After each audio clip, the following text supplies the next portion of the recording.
చిరంజీవి గారి కలెక్షన్స్ బాలకృష్ణ గారు ఎన్నిసార్లు ట్రై చేసినా సరే బ్రేక్ చేయలేకపోయారు అనమాట. బాలయ్య బాబు గారి ఫ్యాన్స్ అయితే తడ్డి గుడ్డేసుకొని పడుకోండి, ఎందుకంటే చిరంజీవి గారి రికార్డ్స్ అయితే బ్రేక్ చేసి పడేశారనమాట. నేను అప్పటికి బల్ల గుద్ది మరీ చెప్పాను. కానీ 5 ప్లేసులు అయితే చిరంజీవి గారు 3 ప్లేసులు, బాలకృష్ణ గారి 2 ప్లేసులు అనమాట.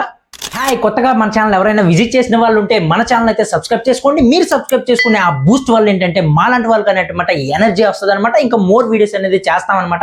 ఇక ల్యాగ్ లేకుండా మ్యాటర్లోకి వెళ్ళిపోయినట్టయితే, ఇంకోటి మర్చిపోయాను, సారీ, లైక్ అయితే ఖచ్చితంగా కొట్టండి మన వీడియోకి అయితే. ఇక ల్యాగ్ లేకుండా మ్యాటర్లోకి వెళ్ళిపోయినట్టయితే బాలకృష్ణ గారు అలాగే చిరంజీవి గారు చాలా విషయాల్లో అయితే పోటీ పడతానే ఉంటారనమాట. రిలీజ్ విషయంలో, హిట్ విషయంలో, ఫ్లాప్ విషయంలో, అలాగే సంక్రాంతికి రిలీజ్ చేసే మూవీస్ విషయంలో కూడా. ఇప్పుడు అవేవి కాదు, మనం అయితే ఫస్ట్ డే ఓపెనింగ్ కలెక్షన్ల గురించి అయితే మాట్లాడబోతున్నాం అనమాట. అయితే చిరంజీవి గారి కలెక్షన్స్ బాలకృష్ణ గారు ఎన్నిసార్లు ట్రై చేసినా సరే బ్రేక్ చేయలేకపోయారు అనమాట. ఫస్ట్ డే ఓపెనింగ్ సంబంధించిన విషయంలో అయితే మాట్లాడుకుంటే, ఎందుకంటే 2019లో సైరా నరసింహారెడ్డి అనే మూవీ వచ్చిందనమాట.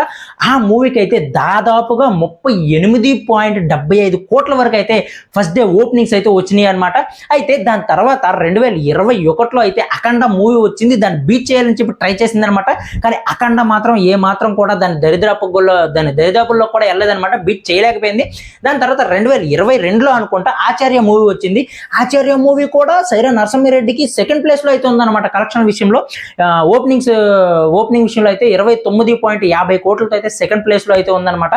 దాని తర్వాత 2023లో వీరసింహారెడ్డి మూవీ కూడా వచ్చింది, కానీ ఇది కూడా బీట్ చేయలేకపోయింది అనమాట ఓపెనింగ్స్ అయితే. ఎప్పటికీ చిరంజీవి గారు ఇంకా టాప్ లో ఉంటారని చెప్పి అందరూ అనుకున్నారు, కానీ టాప్ 5 ప్లేస్ లో మాత్రం వీరసింహారెడ్డి అయితే ప్లేస్ అయితే సంపాదించుకుంది. దాని తర్వాత 2025లో అయితే సినిమా ఏంటి, డాకు మహారాజ్ అయితే వచ్చిందనమాట. అది కూడా బ్రేక్ చేస్తుందని చెప్పి చాలా మంది ఎక్స్పెక్ట్ చేశారనమాట. ఎందుకంటే మన టికెట్లు రేట్లు హైప్లు ఉన్నాయి, అంత ఖచ్చితంగా చేస్తుంది అనుకున్నారు, కానీ అది కూడా చేయలేదు. కానీ టాప్ 5 ప్లేస్ లో అయితే ఉందన్నమాట. టాప్ 5 ప్లేస్ లో ఇంకొక మూవీ అయితే చిరంజీవి గారిది ఉందన్నమాట, ఖైదీ నెంబర్ 150 అనమాట. ఈ లెక్కల్లో చూసుకుంటే వీళ్ళిద్దరూ ఓపెనింగ్స్ కలెక్షన్స్ విషయంలో టాప్ 5లో అయితే 3 ప్లేసెస్ లో అయితే మన చిరంజీవి గారే 3 ప్లేసుల్లో అయితే ఉన్నారనమాట. బాలకృష్ణ గారు అయితే 2 ప్లేసుల్లో ఉన్నారు. ఇప్పుడైతే అలా కాదనమాట, ఫైనల్లీ బాలకృష్ణ గారు అయితే చిరంజీవి గారు ఓపెనింగ్స్ కి అయితే ఫుల్ స్టాప్ అయితే పెట్టేసి బ్రేక్ అయితే వేశారనమాట. ఇప్పుడైతే టాప్ 5 ప్లేసెస్ లో అయితే బాలకృష్ణ గారు అయితే 3 ప్లేసెస్ లో ఉన్నారు, చిరంజీవి గారు అయితే 2 ప్లేసెస్ లో ఉన్నారు అనమాట. అందులో ఫస్ట్ మూవీ ఈ రోజే అనమాట. ఫ్రెష్ గా వచ్చే న్యూస్ ఏంటంటే బాలకృష్ణ గారు ఓపెనింగ్స్ అయితే ప్రీమియర్స్ తో కలిపి 59.5 కోట్ల గ్రాస్ అయితే రాబట్టింది అనమాట. దీన్ని బట్టి ఏంటంటే ఈ టాప్ 5 లో అయితే ఫస్ట్ అఖండ అయితే ఉందన్నమాట 59.5 కోట్లతో. సెకండ్ ప్లేస్ లో అయితే సైరా నరసింహారెడ్డి అయితే ఉందన్నమాట 38.75 కోట్లతో అనమాట.